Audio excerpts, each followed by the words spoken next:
Yes, reka tubasuhuze tubifurize ibihe byiza ndetse no kugubwa neza muri aya masaha y'umugoroba. Ngewe nitwa Auguste ugiye kugeza aya makuru, ariko nanone reka mbibutse yuko urubuga rwitwa Today TV ni urubuga rushyashya rugiye kuzarugeza amakuru agiye atandukanye agaruka cyane mu gihugu cy'u Rwanda gusa. Ntabwo muzigera mwumva njye Uganda, ntabwo muzigera mwumva njya mu Burundi nahe hose, ahubwo jewe no kwibanda mu Rwanda gusa. Muzaya mwumva entertainment cyangwa se amakuru agezweho mu myidagaduro, amakuru agezweho mu mikino, amakuru agezweho mu buzima busanzwe bwa buri munsi, ndetse na updates zagiye ziba mu bice bitandukanye by'uturere tugize u Rwanda n'umujyi wa Kigali. Hanyuma rero muri uyu mugoroba mbafitiye amakuru menshi cyane nifuza ko tugarukaho. Inkuru ya mbere turi bugarukeho ndaza kubabwira yuko mu karere ka Gakenke umugore yasanzwe yapfuye, hanyuma umugabo we yakomeretse ku ijosi mu buryo bukomeye cyane.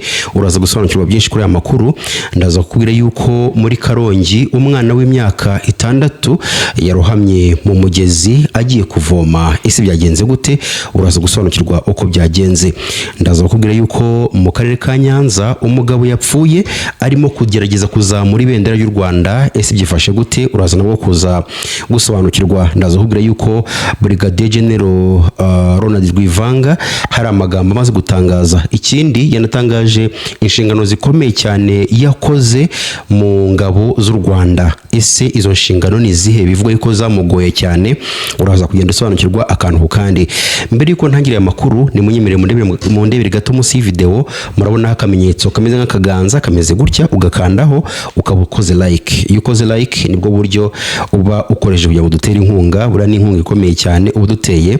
Ikindi reba neza niba warakanze subscribe, reba niba warakoze subscribe kugira ngo uyu munsi nejo bundi amakuru ngenda negura umunsi ku wundi ujye abona mu ba mbere. Uhawe ikaze rero kuri aya makuru ngiye kugezaho mu buryo burambuye. Mere kuri inkuru irimo kuvuga yuko mu karere ka Gakenke polisi y'u Rwanda ikorera mu ntara y'amajyaruguru yatangaje ko inzego zibishinzwe zatangiye iperereza ku rupfu rwa Dusabimana Marie ndetse n'umugabo witwa Rukundo Innocent w'imyaka 24 y'amavuko.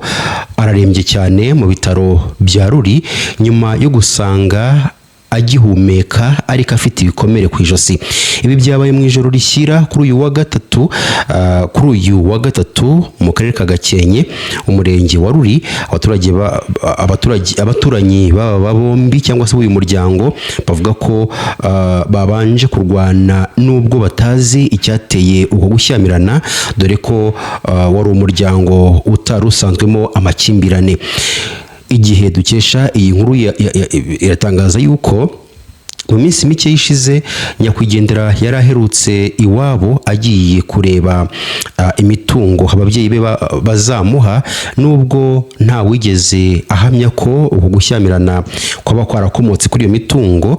Umuvugizi wa polisi mu ntara y'amajyaruguru CIP Inyansi Ngirabakunzi mu kiganiro na Igihe dukesha inkuru yavuze ko iperereza ryatangiye. Yagize ati umugore yasanzwe yapfuye, umugabo agihumeka ariko nawe yakomeretse ku ijosi mu buryo bukomeye cyane.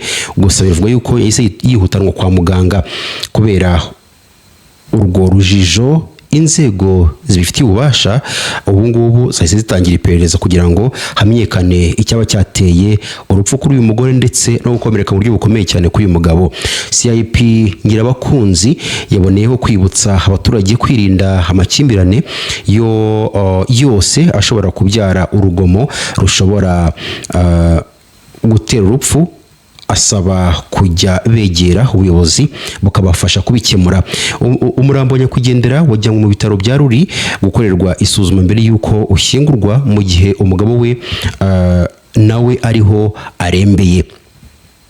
Hanyuma nababwiye ko nanone ndi bubageze inkuru irimo kuvuga muri Karongi, aho bivuga yuko rero umwana wari ufite imyaka 6 y'amavuko yarohamye mu mazi cyangwa se mu mugezi wa Rwamakoma ubwo yarajyanye n'abandi kuvoma.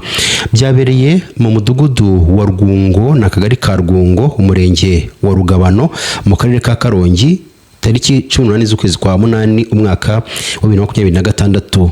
Saa 7 z'amanywa nibwo uyu mwana yafashe ikivomesho akurikira abari bagiye kuvoma amazi yo kubakisha inzu ababyeyi be bubakaga. Agezeyo agwamo ahita apfa. Umunyamabanga nshingwabikorwa w'umurenge wa Rugabano witwa Kuzabaganwa Vedaste yatangaje ko aya makuru yuko byagenze yatangajwe n'umwana w'imyaka 5 bari bajyanye kuvoma wasubiye mu rugo atabaza. Abaturage bagera kuri uyu mugezi basanga waruhamye yamaze gushiramo umwuka. Yagize ati umwana yahise avuga ko agace iyi mpanuka yabereyemo nta kibazo cy'amazi meza gihari mu mbabarire. Yagize ati umwana yahise akurwaho yarohamiye ubu ngubu ari mu rugo. Ubutumwa rero dutanga nuguhoza ijisho ku bana babo babarinda ikintu cyose cyatuma habaho impanuka. Gitifu rero we witwa Kuzabaganwa avuga ko agace iyi mpanuka yabereyemo nta kibazo cy'amazi meza gihari kuko hari amavomo rusange, ahubwo impamvu abaturage bavomaga amazi yo kugira ngo babashe kubaka amazu cyangwa se inzu barimo kugerageza kubaka. Hanyuma nabwo ariyo nkuru gusa nifuje kubagezaho. Nashatse kubabwira yuko mu karere ka Nyanza umugabo yapfuye azamura ibendera ry'u Rwanda. Ese byagenze gute? Ni mu ntega amatwi. Ntezimana Bertin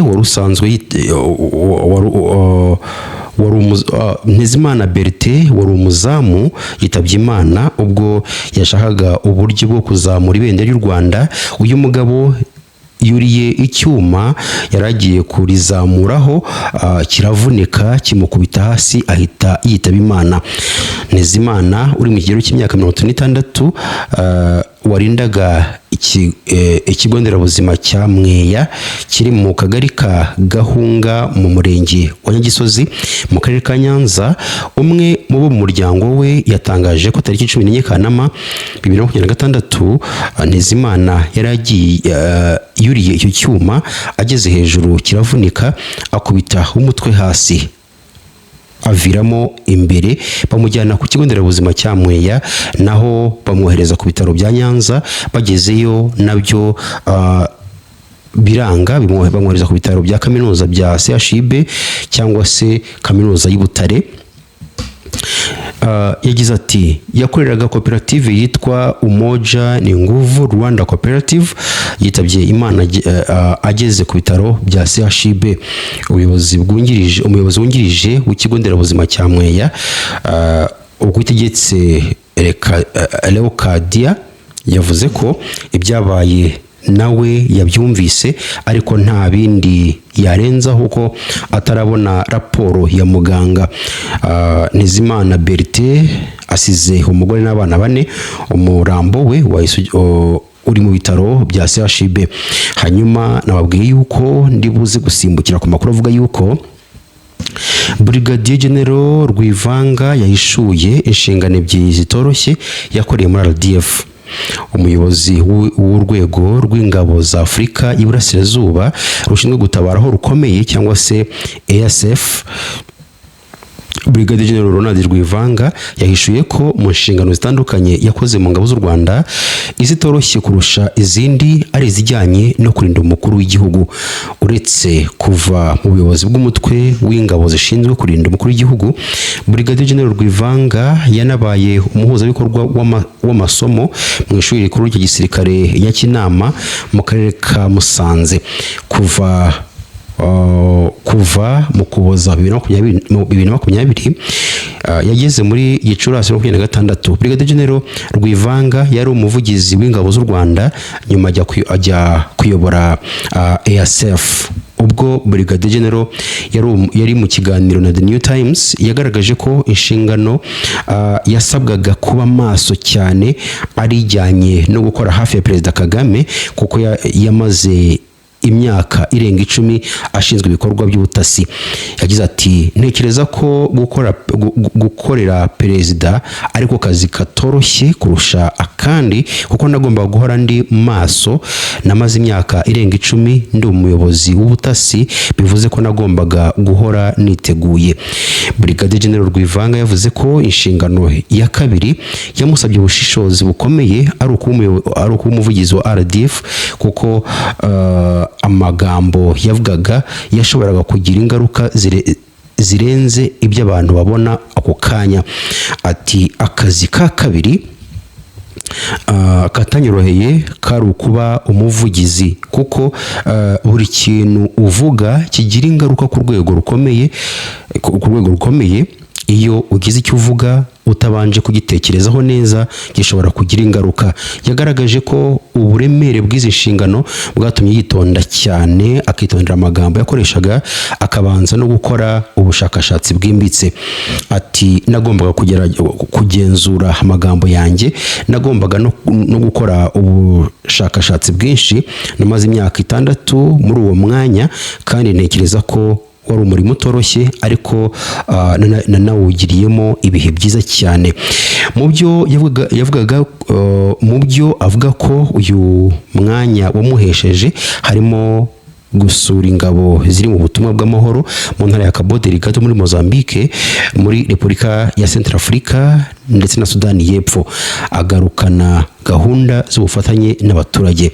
Brigadier General Rwivanga yavuze kandi ko yari mu itsinda ryasesenguraga amateka ya RDF kandi ko ari urugendo rwamufashije gusohoza neza inshingano yari afite kugeza uyu munsi. Yagize ati ntekereza ko urugendo rukwiye kunyurwamo rwamfashije gukora ibyo ndi gukora uyu munsi.